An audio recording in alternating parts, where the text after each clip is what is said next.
Hello dear students, I Ketan Acharya welcoming you all in the fifth session of chapter 11. Dear students, in this fifth session we are going to discuss about the preparation of alcohols. Dear students, you are requested to bring your pen and paper with you. Hence, whatever I discuss in this session, you will be able to write, practice it and understand it. મિત્રો, આ સેશનમાં તમને alcohol સંયોજનોની બનાવટ શીખવીશ, તો pen અને paper સાથે શીખવા તૈયાર થઈ જાઓ. We are going to start preparation of alcohols. વિદ્યાર્થી મિત્રો, હવે આપણે આલ્કોહોલ સંયોજનોની બનાવટ વિશે શીખીએ. મિત્રો, આલ્કોહોલ સંયોજનોની બનાવટ જુદા જુદા પ્રારંભિક પદાર્થો લઈને કરવામાં આવે છે. અગાઉના પ્રકરણ 10માં હેલો આલ્કેનમાંથી આલ્કોહોલની બનાવટ તમે શીખેલા છો. એ પ્રક્રિયા તમારી સમક્ષ દર્શાવું છું મિત્રો, કે ઇથાઇલ ક્લોરાઇડ અથવા ક્લોરોઇથેનની જલીય NaOH સાથે વિસ્થાપન પ્રક્રિયા કરવામાં આવે. મિત્રો, આ કેન્દ્રાનુરાગી વિસ્થાપન પ્રક્રિયા છે અને SN2 પ્રક્રિયા સરળતાથી થશે. ઇથાઇલ ક્લોરાઇડ છે 1 ડિગ્રી હેલાઇડ હોવાથી તે SN2 પ્રક્રિયા ઝડપથી કરે છે અને આપણને ઇથેનોલ મળે છે. તો મિત્રો, આ પ્રક્રિયા તો આપણી પુનરાવર્તનની પ્રક્રિયા હતી અને તમે સમજેલા છો, શીખેલા છો, એટલે તમે લખી શકશો. હવે આપણે આલ્કીનમાંથી આલ્કોહોલ કેવી રીતે બનાવે તે શીખીએ. તો આલ્કીનમાંથી આલ્કોહોલની બનાવટની 2 પદ્ધતિ તમારી ટેક્સ્ટબુકમાં આપેલી છે. પહેલી પદ્ધતિ છે આલ્કીનનું હાઇડ્રેશન. તો હાઇડ્રેશન એટલે કે પાણી ઉમેરવાની પ્રક્રિયા. એક વસ્તુ યાદ રાખજો, ડિહાઇડ્રેશન એટલે પાણી દૂર થવાની પ્રક્રિયા, કે જેને નિર્જલીકરણ કહે છે. આપણે અત્યારે હાઇડ્રેશન પ્રક્રિયા સમજીએ છીએ. હાઇડ્રેશન પ્રક્રિયાનો જો પ્રકાર જોઈએ તો તે એક પ્રકારની યોગશીલ પ્રક્રિયા છે. આમે પણ આપણને ખ્યાલ છે કે આલ્કીન સંયોજનો યોગશીલ પ્રક્રિયા દર્શાવે છે. તો આ યોગશીલ પ્રક્રિયામાં પાણીનો અણુ ઉમેરાય છે. પ્રક્રિયા એસિડિક ઉદ્દીપકની હાજરીમાં થાય છે અને જે અહીંયા તમે જુઓ છો, ઇથિનના 2 કાર્બન છે, એમાં H2Oનો હાઇડ્રોજન પરમાણુ એક કાર્બન સાથે જોડાશે અને OH વાળો જે ભાગ છે તે બીજા કાર્બન સાથે જોડાશે અને તે પ્રકારે જોડાણ થઈને યોગશીલ પ્રક્રિયા દ્વારા આપણને ઇથેનોલ નિપજ મળે છે. આ પહેલી પદ્ધતિ થઈ મિત્રો. હવે બીજી પદ્ધતિ સમજીએ કે આ પદ્ધતિમાં ઇથિનની હાઇડ્રોબોરેશન પ્રક્રિયા કરવામાં આવે છે ડાયબોરેન સંયોજન સાથે. B2H6 એક પદાર્થ છે જેનું નામ છે ડાયબોરેન. તો 3 મોલ ઇથિનની ડાયબોરેન સાથે પ્રક્રિયા કરવાથી આપણને ટ્રાઇઇથાઇલ બોરેન એવી મધ્યસ્થી નિપજ મળે છે. આ ટ્રાઇઇથાઇલ બોરેનનું H2O2 હાઇડ્રોજન પેરોક્સાઇડ જેવા પ્રક્રિયકની હાજરીમાં જલીય માધ્યમમાં, જલીય NaOHની હાજરીમાં ઓક્સિડેશન કરતાં ઇથેનોલ પ્રાપ્ત થાય છે. અહીંયા ઇથેનોલ જે આ પ્રક્રિયામાં મળે છે તે 3 મોલ નિપજ તરીકે મળે છે. એટલે 3 મોલ ઇથિનમાંથી 3 મોલ ઇથેનોલ પ્રાપ્ત થાય છે. તો મિત્રો, આ પ્રકારે આલ્કીનમાંથી આલ્કોહોલ બનાવવામાં આવે છે. હવે આ બંને પ્રક્રિયા વચ્ચેનો એક ભેદ છે મિત્રો, બહુ મહત્ત્વનો મુદ્દો છે આ.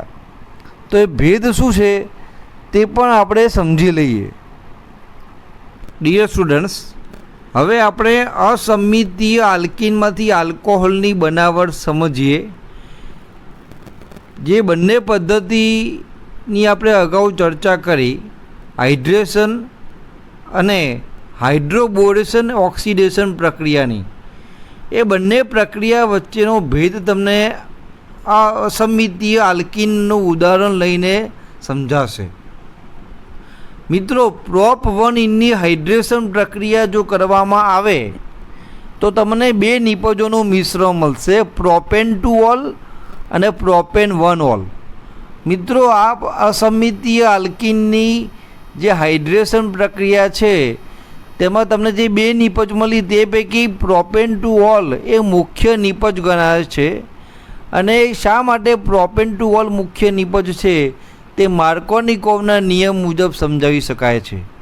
તો માર્કોનિકોવના નિયમ મુજબ આપણો જે પ્રક્રિયક H2O છે એનો વિદ્યુત ઋણ ઘટક OH એ દ્વિબંધ ધરાવતા એ જ કાર્બન સાથે જોડાય છે કે જ્યાં ઓછા હાઇડ્રોજન છે.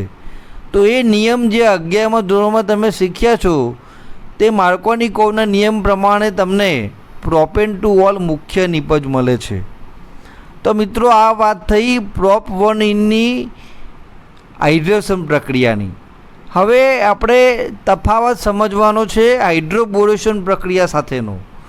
તો પ્રોપ 1 3 મોલ લઈને તેની ડાયબોરેન સાથે હાઇડ્રોબોરેશન પ્રક્રિયા કરીશું તો આપણને ટ્રાયપ્રોપાઇલ બોરેન એવો મધ્યસ્થી પદાર્થ મળે છે. આ ટ્રાયપ્રોપાઇલ બોરેનની H2O2 હાઇડ્રોજન પેરોક્સાઇડ સાથે બેઝિક માધ્યમમાં એટલે કે જલીય NaOHની હાજરીમાં ઓક્સિડેશન પ્રક્રિયા કરવામાં આવે તો માત્ર એક જ નિપજ પ્રોપેન 1 ઓલ મળે છે. પરંતુ આ પ્રક્રિયાની જે નિપજ છે તે પ્રતિ માર્કોનિકોવ નિયમ અનુસાર આપણને મળે છે. એટલે કે પ્રક્રિયકનો જે વિદ્યુત ઋણ ઘટક છે તે દ્વિબંધ ધરાવતા તે કાર્બન સાથે જોડાય છે કે જ્યાં વધુ હાઇડ્રોજન છે. એટલે અહીંયા પ્રતિ માર્કોનિકોવનો નિયમ આપણને મુખ્ય નિપજ આપે છે પ્રોપેન 1 ઓલ. આમાં એક જ નિપજ પ્રોપેન 1 ઓલ મળે છે. તો મિત્રો, આ પ્રકારે તમે અસમિત આલ્કીનના ઉદાહરણ વડે હાઇડ્રેશન પ્રક્રિયા અને હાઇડ્રોબોરેશન ઓક્સિડેશન પ્રક્રિયાનો ભેદ સમજી શકો છો. તો મને આશા છે કે મેં તમને જે સમજૂતી આપી એ તમે સારી રીતે સમજી જ ગયા હશો. તમને આ પ્રક્રિયા સમજમાં આવી ગઈ હશે. હવે આપણે આગળ વધીએ. વિદ્યાર્થી મિત્રો, હવે આપણે આલ્ડીહાઇડ અને કાર્બોક્સિલિક એસિડ એટલે કે કાર્બોનિલ સંયોજનો C∪O સમૂહ ધરાવતા સંયોજનોમાંથી આલ્કોહોલ કેવી રીતે બનાવી શકાય તેવી પ્રક્રિયાઓ સમજીએ. મિત્રો, ઇથેનાલ આલ્ડીહાઇડ સંયોજન છે. આ સંયોજનની હાઇડ્રોજન સાથે H2 સાથે પેલેડિયમ અથવા નિકલ ઉદ્દીપકની હાજરીમાં ઉદ્દીપકીય હાઇડ્રોજનેશન પ્રક્રિયા કરતા જે C∪O છે ત્યાં આગળ કાર્બન સાથે એક H આવશે અને ઓક્સિજન સાથે બીજો H એટલે H2 જે છે આપણે ઉમેર્યો છે એ Hનું આ રીતે વિભાજન તમે દર્શાવીને તમને રિડક્શન પ્રક્રિયા પણ તમે એને કહી શકો. આ ઉદ્દીપકીય હાઇડ્રોજનેશન એવું નામ આપ્યું છે. આપણે ઉદ્દીપકીય હાઇડ્રોજનેશન સમજીએ છીએ એ પ્રકારે એક એક હાઇડ્રોજન ઉમેર્યા છે. આ પણ યોગશીલ પ્રક્રિયા છે પ્રકારની થશે મિત્રો.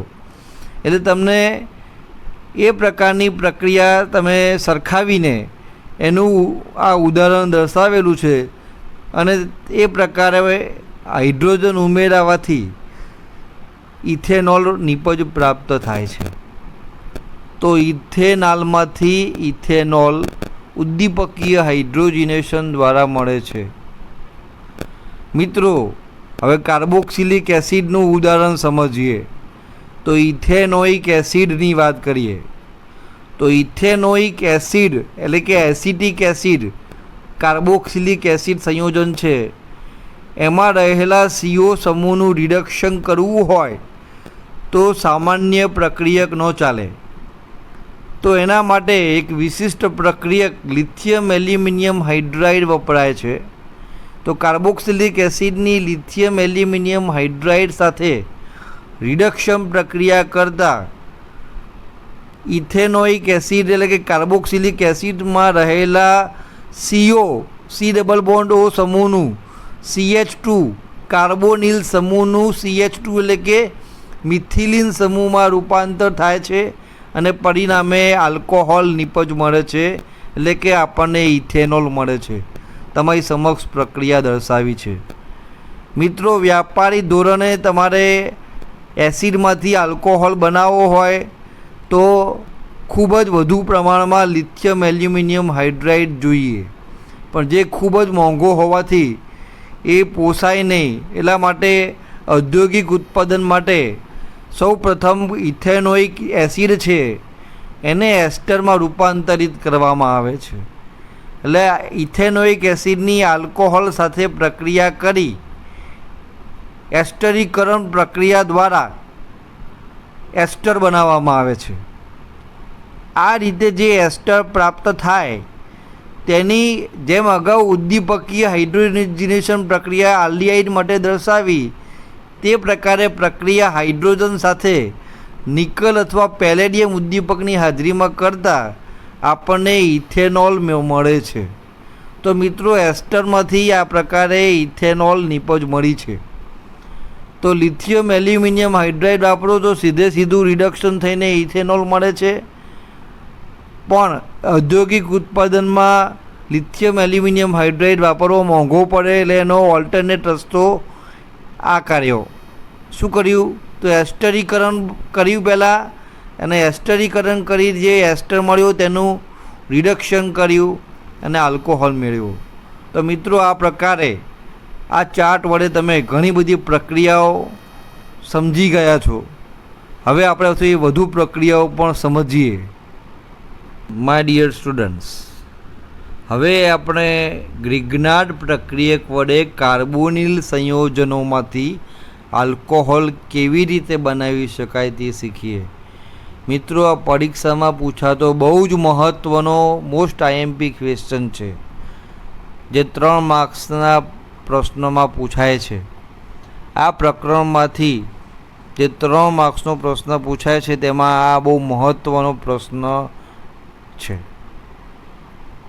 સારી રીતે સમજીને લખીને તૈયાર કરજો. હું અત્યારે જે સમજાવું છું એ સાથે સમજતા જજો અને લખતા રહેજો. મિત્રો, ગ્રિગ્નાર્ડ પ્રક્રિયક વડે કાર્બોનિલ સંયોજનોમાં તમે અહીંયા 3 પ્રક્રિયા દર્શાવી છે. સામાન્ય પ્રક્રિયા દર્શાવી છે પહેલાં, પછી આ બધી જ પ્રક્રિયાઓને મેં પૂરેપૂરી ક્રિયાવિધિ સાથે સમજાવી છે. તો પહેલાં મગજમાં એક વસ્તુ યાદ રાખી લો કે ફોર્માલ્ડીહાઇડની ગ્રિગ્નાર્ડ પ્રક્રિયક સાથે પ્રક્રિયા કરો તો 1 ડિગ્રી આલ્કોહોલ મળશે. ફોર્માલ્ડીહાઇડ સિવાયના અન્ય કોઈ પણ આલ્ડીહાઇડ તમે લેશો અને તે આલ્ડીહાઇડની ગ્રિગ્નાર્ડ પ્રક્રિયક સાથે પ્રક્રિયા થતાં 2 ડિગ્રી આલ્કોહોલ મળે છે. અને કીટોન સંયોજનો ગ્રિગ્નાર્ડ પ્રક્રિયક સાથે પ્રક્રિયા દ્વારા 3 ડિગ્રી આલ્કોહોલ સંયોજનો બનાવે છે. તો આ વસ્તુને ખાસ યાદ રાખીને જો ફોર્માલ્ડીહાઇડ હંમેશા 1 ડિગ્રી આલ્કોહોલ આપશે. ફોર્માલ્ડીહાઇડ સિવાયના અન્ય આલ્ડીહાઇડ 2 ડિગ્રી આલ્કોહોલ બનાવશે. અને કીટોન સંયોજનો 3 ડિગ્રી આલ્કોહોલ સંયોજનો બનાવે છે. ફોર્માલ્ડીહાઇડમાંથી 1 ડિગ્રી આલ્કોહોલ કેવી રીતે બનશે? તો ફોર્માલ્ડીહાઇડની ઇથાઇલ મેગ્નેશિયમ બ્રોમાઇડ એટલે કે ગ્રિગ્નાર્ડ પ્રક્રિયક સાથે શુષ્ક ઇથરની હાજરીમાં પ્રક્રિયા કરી છે. આ પ્રક્રિયા દરમિયાન ગ્રિગ્નાર્ડ પ્રક્રિયકમાં રહેલો જે આલ્કાઇલ સમૂહ, અહીંયા આગળ ઇથાઇલ છે, તે આલ્ડીહાઇડ સમૂહના કાર્બન સાથે જોડાશે. જ્યારે MgBr વાળો જે ભાગ છે ગ્રિગ્નાર્ડ પ્રક્રિયકનો, તે આલ્ડીહાઇડ સમૂહના ઓક્સિજન સાથે જોડાશે. અને તમે અહીંયા જોઈ શકો છો તે પ્રકારે તમને મધ્યસ્થી નિપજ મળે છે. આ મધ્યસ્થી નિપજનું જળ વિભાજન કરવામાં આવે તો તમને નિપજ મળે છે પ્રોપેન 1 ઓલ CH3CH2OH CH3CH2CH2OH એટલે કે પ્રોપેન 1 ઓલ નિપજ મળે છે. MgOHBr આડ નિપજ તરીકે દૂર થાય છે. તો મિત્રો આ પ્રક્રિયા સમજી શકાય એવી સરળ તમને મેં દર્શાવી છે. આલ્ડીહાઇડ તરીકે એસિટાલ્ડીહાઇડ સંયોજન લઈએ, કારણ કે ફોર્માલ્ડીહાઇડ આપણને 1 ડિગ્રી આલ્કોહોલ આપે છે, પણ એ સિવાયનો કોઈ પણ આલ્ડીહાઇડ લઈશું તો આપણને 2 ડિગ્રી આલ્કોહોલ મળશે. હવે મિત્રો અહીંયા આગળ થોડા ફેરફાર તરીકે હું બેન્ઝીન વલય ધરાવતો ગ્રિગ્નાર્ડ પ્રક્રિયક લઉં છું. તો એસિટાલ્ડીહાઇડની ફિનાઇલ મેગ્નેશિયમ ક્લોરાઇડ એટલે કે ગ્રિગ્નાર્ડ પ્રક્રિયક સાથે પ્રક્રિયા શુષ્ક ઇથરની હાજરીમાં કરવામાં આવી છે.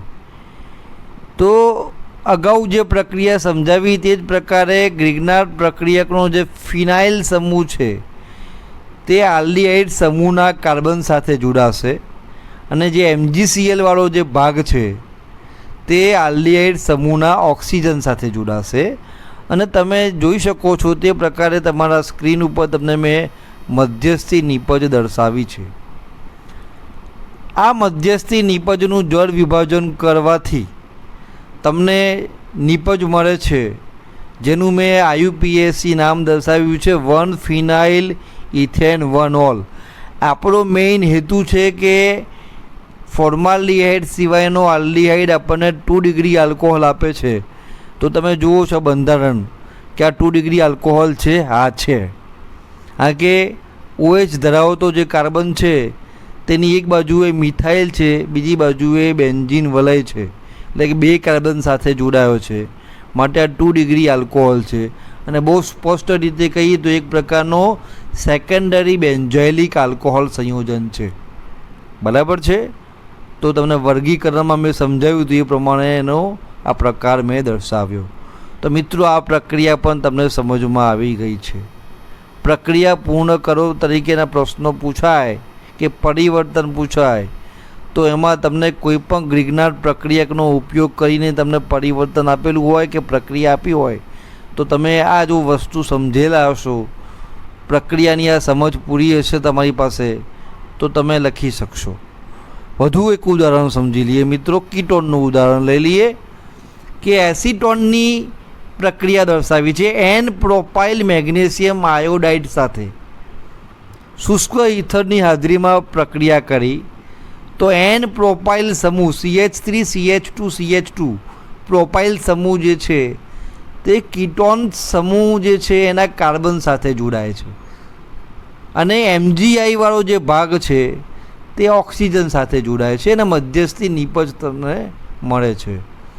આ મધ્યસ્થી નિપજનું જળ વિભાજન કરતાં તમને જે નિપજ મળી તે 3 ડિગ્રી આલ્કોહોલ પ્રકારની છે. તો સંયોજન તમને 3 ડિગ્રી આલ્કોહોલ મળ્યું, પણ જે નિપજ મળી છે તેનું IUPAC નામ થશે 2 મિથાઇલ પેન્ટેન 2 ઓલ. તો આ પ્રકારે કીટોનમાંથી 3 ડિગ્રી આલ્કોહોલ મળે છે તે તમે શીખ્યા. તો મિત્રો મને આશા છે કે પરીક્ષામાં પૂછાતો આ મહત્ત્વનો પ્રશ્ન તમે સારી રીતે પરીક્ષામાં જવાબ તરીકે દર્શાવી શકશો. ડિયર સ્ટુડન્ટ્સ, આજના સેશનમાં આપણે આલ્કોહોલની બનાવટ શીખ્યા. આલ્કોહોલની બનાવટ આપણે આલ્કીન, આલ્કિલ હેલાઇડ અને કાર્બોનિલ સંયોજનોમાંથી કેવી રીતે કરી શકાય તે શીખ્યા. તે આધારિત હવે તમને કોઈ પણ પ્રશ્ન પૂછાય તો મને આશા છે કે તમે સારી રીતે જવાબ લખી શકશો. મિત્રો, ઓર્ગેનિક કેમેસ્ટ્રી એ રાઇટિંગ પ્રેક્ટિસનો સબ્જેક્ટ છે, એટલે રાઇટિંગ પ્રેક્ટિસ કરતા રહેજો. જેટલી પ્રેક્ટિસ વધારે કરશો તેટલો જ તમારો કોન્ફિડન્સ ગ્રો થશે. So dear students, I am concluding the session અહીંયા પૂર્ણ થાય છે. Thank you very much for listening me carefully and patiently. Have a nice day. We'll meet you soon. Till that, goodbye.